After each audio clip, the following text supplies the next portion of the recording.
Quand on parlait d'excellence, tu l'as dit Patrick à l'instant, ça c'est de l'excellence vosgienne, du Made in France. On s'y intéresse, et notamment toi aujourd'hui Nathalie, avec des luthiers Ouais, d'exception. on va rester dans l'univers médical, musical. Musical. Après les orgues, nous allons évoquer un autre savoir-faire d'exception dans la Ouais. région, la lutherie, qui est juste incontournable parce qu'à 30 km d'Épinal, eh bien, il y a Mirecourt, le berceau de la lutherie française depuis le XVIIe siècle. Et c'est à Mirecourt que se trouve la seule véritable école nationale de lutherie en France. Et on oui. y apprend à y jouer du violon, mais aussi à les créer. Et tout commence avec un morceau d'épicéa. Regardez. Ces cordes vibrent pour la première fois. Ce violon vient d'être achevé et Camille est la première à jouer dessus.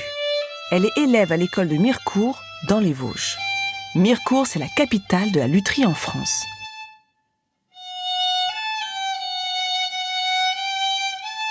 C'est ici qu'on fabrique ces merveilles, du violon alto au violoncelle.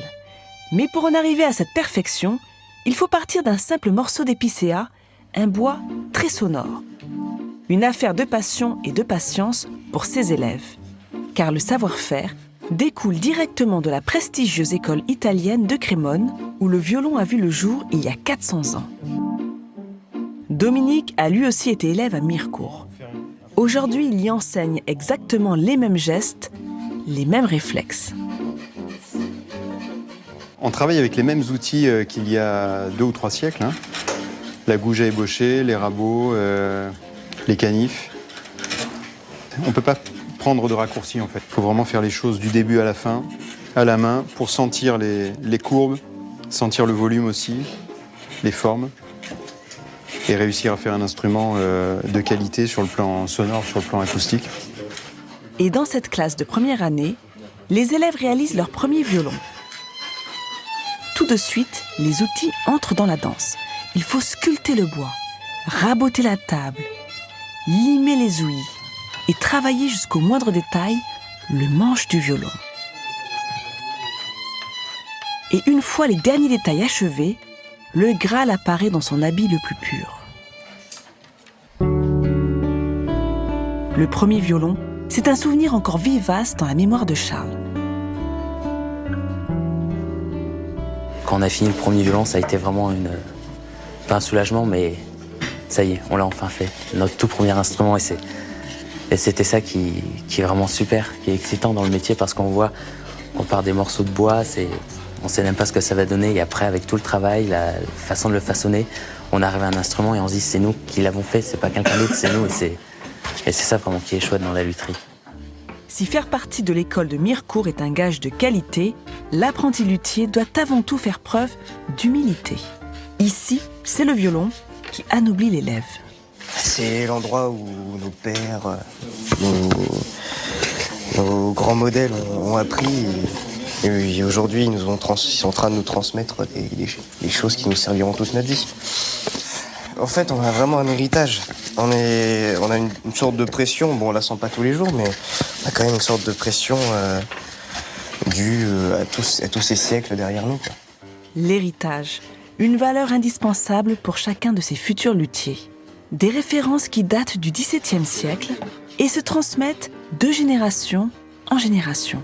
Souvent, quand je montre une étape, je fais référence à la personne qui m'a montré, à mon premier maître, au luthier chez qui j'ai travaillé. Et en fait, il y a toute une filiation de techniques qui s'est mise en place sur plusieurs générations. Donc ça, c'est très précieux. Dans la lutherie, le temps n'efface rien, bien au contraire. Et le maître de Dominique, le voilà. Roland a installé son atelier de lutherie à Mirecourt il y a 35 ans. Et il soigne toujours sans lassitude les plus beaux violons et violoncelles. Ça a été le coup de foudre pour le violon. C'est le coup de foudre inexplicable. Et après, j'ai vu l'émission de Jacques Chancel, Le Grand Échiquier, qui expliquait qu'une école de lutherie était en train de se créer. On allait ouvrir une école de lutherie. C'est les tout débuts. Et j'ai dit, c'est ça que je veux faire. Bon, j'avais un papa qui travaillait dans le bois, il était ébéniste, donc ça aussi, ça aidait, quoi. Aujourd'hui, Roland installe de nouvelles cordes sur le violoncelle d'un client. Un savoir-faire immuable qu'il défend avec ardeur. Je suis chanceux. Si le métier devait évoluer, si ça devenait tout à coup quelque chose de très scientifique, ça ne m'intéresserait plus du tout. Là, c'est toujours, il y a toujours un petit côté tour de main, un petit côté mystère, et puis aussi, il y a toujours le travail entièrement à la main. On n'a aucune nécessité. Il y a des choses qui peuvent être faites à la machine, mais on n'est pas obligé. On peut continuer à le faire à la main. Ça va presque aussi vite. Bon, on va passer au rabot. Alors, les petits rabots.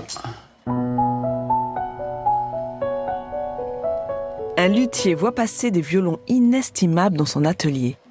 Chacun a leur anecdote, leur histoire d'amour avec leur joueur, comme ce violoncelle, tout droit sorti du passé.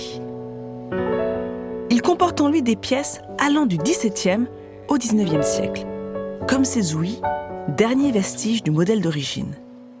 Roland ne se lasse pas de les admirer. C'est quand même incroyable qu'une accumulation de strates d'histoires différentes, fait de briques et de broc, ça joue encore aujourd'hui. Et puis d'ailleurs, ça sonne très très bien. C'est le genre de choses qui sont fascinantes, quoi. Roland continuera encore et encore de réparer, de créer et composer ainsi la mélodie de sa vie, rythmée au son des cordes de ses chers violons. Et de cette école sort chaque année une dizaine de luthiers en France. Et alors, je voulais vous dire aussi que, bien évidemment, alors tu voulais me faire une remarque, je crois, par rapport à... Patrick. Une remarque, juste un complément d'information, juste pour dire qu'effectivement, là, on a une tradition artisanale qui s'arrête, Oui. parce que Pagès, qui était Il y a maître quelques mois, luthier, tout récemment. vient de terminer Ouais. effectivement sa transmission, et ça, c'est dommage. C'est vrai. Et bien évidemment, un violon, on n'est rien sans un bon archer. Ah oui. Et donc, nous avons rencontré là aussi Jean-Claude Condy, qui est archetier et luthier depuis 30 ans dans son atelier. Alors, pour faire un bon archer, il faut avant tout un bois de qualité qui va transmettre une bonne vibration, qui va résonner. Et on utilise pour ça le Pernambouc, ce bois brésilien légèrement orangé et qu'on trouve de moins en moins. Ça devient très compliqué pour les archetiers de s'en oui. procurer. On fait une ébauche de baguette avec un petit rabot pour lui donner une première forme. Et ensuite, on va cambrer la baguette en chauffant le bois dans la flamme d'une lampe à alcool. Parce que le bois, dès qu'il est chaud, devient malléable. Et donc, on va le contraindre sur le coin du tapis pour lui donner cette courbe qui est très importante. Et c'est une étape délicate car une cambrure sera différente en fonction de la qualité du bois. Ensuite, on s'occupe de la tête, qu'on peaufine parfaitement bien, de la hausse. On ajoute le métal et l'archetier, il pèse constamment son archer. Le poids est très très important. Il faut vérifier que le bois ne soit pas trop dur, pas trop souple. Et nous avons Et cette oui, chance. le poids est important, tu as Le poids raison. est très important, Évidemment, oui. ouais. Et en fonction de la qualité du bois, en fonction effectivement, parce que comme je te le disais, le Pernambouc est de plus en plus rare. Et tiens, regarde, tu vois ce crin là, Hein. cette corde, on vient de le voir à l'instant dans les images, c'est du crin de cheval. Ouais. Et tu te rappelles, je t'ai donné l'explication à Libourne, pourquoi du crin de cheval et pas de jument? Parce que bon, déjà le crin de cheval, c'est ce qu'il y a de mieux pour le luthier, pour la vibration des cordes, et le crin de cheval, la jument urine sur son crin et donc le souille. C'est pour ça qu'on ne peut prendre que du crin de cheval. Voilà, petite info complémentaire. Oh, les Et- précisions, c'est bien. Et on a cette chance Il y a d'avoir avec un nous beau talent. Hein. Jean-Claude Condy, qui est un talent midi en France. Ah, tu peux, Merci ouais. beaucoup Jean-Claude. Et d'ailleurs, vous êtes venu avec un instrument assez particulier là qu'on peut admirer en plateau. Comment ça s'appelle? C'est une vielle à archer suédoise. Ça s'appelle une nickel harpa. Et alors, tous ces instruments, il fallait bien un lieu pour pouvoir les exposer. Et heureusement, ici, il y a le musée de Mirecourt, qui a été créé tout récemment, qui a été créé exactement en 1973. Et donc, moi, je vous invite à aller le voir. C'est un lieu qui est chargé d'histoire et qui mérite d'être soutenu. Voilà. Merci beaucoup. En tous les cas, un très joli talent. Bravo, largement mérité une fois de plus. Dans Midi en France, on s'intéresse aux talents locaux. Et évidemment, il y en a beaucoup hein, en France, vous l'avez vu si vous suivez cette émission. Et là, entre autres, dans les Vosges, c'est luthier d'exception que nous avons ici.